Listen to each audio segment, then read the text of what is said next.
After the Last Supper, Jesus went with his disciples to the Garden of Gethsemane to pray. He knew what was about to happen. In deep sorrow, he prayed to his Father, "Father, if it is possible, let this cup pass from me. Yet not my will, but yours be done." Soon after, Judas Iscariot, one of his own disciples, arrived with soldiers. Judas betrayed Jesus with a kiss, and Jesus was arrested.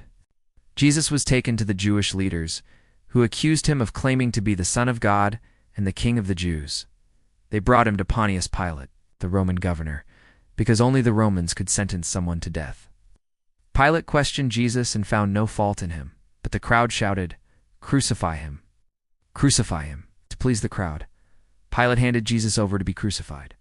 The Roman soldiers mocked Jesus.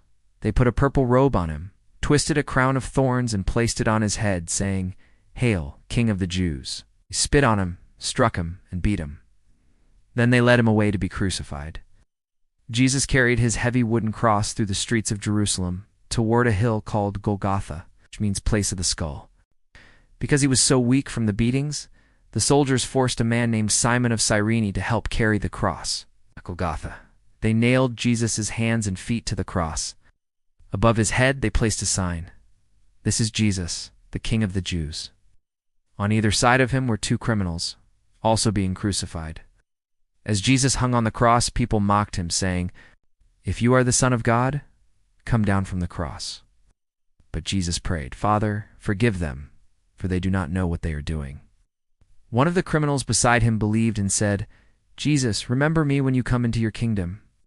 Jesus replied, "Truly I tell you, today you will be with me in paradise." At noon, darkness covered the land for 3 hours. Then Jesus cried out in a loud voice, "Father, into your hands I commit my spirit." And he breathed his last.